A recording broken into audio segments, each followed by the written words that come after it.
പരിധിയിലേക്ക് അല്ലാഹുവിന്റെ റസൂൽ പറഞ്ഞു, അങ്കാര യുമിനുമില്ലാ, ആർക്കെങ്കിലും അല്ലാഹുവിനെ കുറിച്ചുള്ള ചിന്തയുണ്ടോ, വിശ്വാസമുണ്ടോ, അന്ത്യദിനത്തെ കുറിച്ച് നിങ്ങൾക്ക് ആർക്കെങ്കിലും വിശ്വാസമുണ്ടോ എങ്കിൽ അവന്റെ വീട്ടിലേക്ക് കടന്നു വന്ന അതിഥി അവൻ തീരുമാനിച്ചു കൊള്ളട്ടെ. അതിഥി സൽക്കാരം ഏറ്റവും വലിയ പുണ്യമുള്ളതാണ്. നമ്മുടെ വീട്ടിലേക്ക് ഒരാൾ ബഹുമാനിക്കപ്പെടുന്ന ഒരാൾ വന്നാൽ അയാളെ സൽക്കരിക്കുക, അയാളെ സ്വീകരിക്കുക എന്നത് വലിയ പുണ്യമുള്ള കാര്യമാണെന്ന് നബിയുനാ മുഹമ്മദ് റസൂലുള്ളാഹി സ്വല്ലല്ലാഹു അലൈഹി വസല്ലം തങ്ങൾ പറഞ്ഞതുപോലെ ഈ റമളാൻ എന്ന് പറയുന്ന നോമ്പ് നമ്മുടെ അടുക്കിലേക്ക് വരുന്ന അതിഥിയാണ്. അതുകൊണ്ട് അതിഥിക്ക് ഇഷ്ടപ്പെട്ടത് മാത്രം പറയണം, അതീവ ഗൗരവം വേണം. നമ്മുടെ കണ്ണുകളെയും നാക്കുകളെയും കൽവിനെയും പ്രവർത്തനങ്ങളെയും എല്ലാം സൂക്ഷിക്കണം.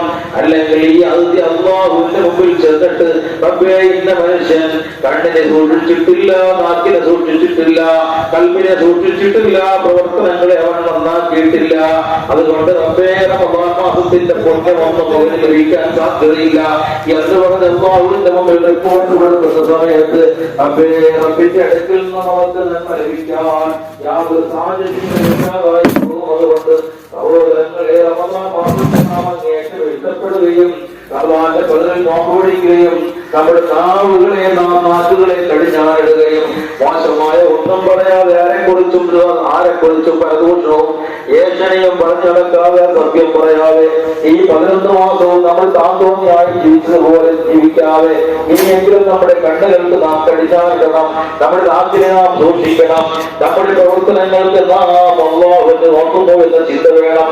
അങ്ങനെ ജീവിച്ചാൽ നമുക്ക് ആഖിറത്തിൽ നോമ്പ് സാക്ഷിയായി വരും. ആ സാക്ഷിയായ റമളാൻ മാസത്തിന്റെ മഹത്വം കൊണ്ട് അല്ലാഹു നമ്മെ ഈ ലോകത്ത് രക്ഷിക്കുമാറാകട്ടെ. നബി സല്ലല്ലാഹു അലൈഹി വസല്ലം തങ്ങൾ പറയുന്നു, അന ബരീഉം മിമ്മൻ ഖസബഹു ശഹ്റു റമളാൻ. നാളെ മനുഷ്യർ എല്ലാവരെയും ഒരുമിച്ച് കൂട്ടിയിട്ട് എല്ലാ മനുഷ്യർക്കും അല്ലാഹു റസൂലിന്റെ മുമ്പിൽ ശഫാഅത്തിനായി കേണപേക്ഷിക്കും. അല്ലാഹുവിന്റെ ഹബീബേ റസൂലേ, ഞങ്ങൾക്ക് ഇവിടെ നിൽക്കാൻ കഴിയുന്നില്ല. മനുഷ്യരവന് വലിയ ചൂടാണ്, കട്ടിച്ചെമ്പുവാകിയ തെറയാണ്, നഗ്നപാതനായി നിൽക്കുമ്പോൾ കാൽപാദങ്ങൾ പൊള്ളുകയാണ്, തലയ്ക്ക് മുകളിൽ സൂര്യൻ നിൽക്കുന്നു, അതിന്റെ ചൂടേറ്റുകൊണ്ട് ശിരസും പൊള്ളുകയാണ്. ജനമാഹുല്യത്തിന്റെ കാരണത്താൽ ചുറ്റുഭാഗങ്ങളിൽ ഭയങ്കരമായ ചൂടനുഭവപ്പെടുകയാണ്. അതുകൊണ്ട് ഹബീബേ, ഈ സമയത്ത് ഞങ്ങളെ ഒന്ന് ശഫാഅത്ത് ചെയ്ത് രക്ഷപ്പെടുത്തണം.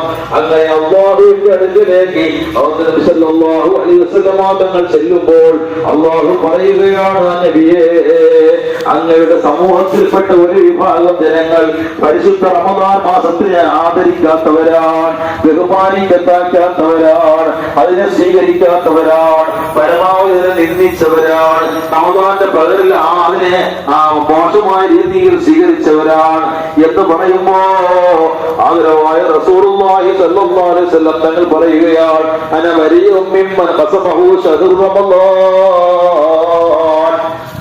അങ്ങനെയാണോ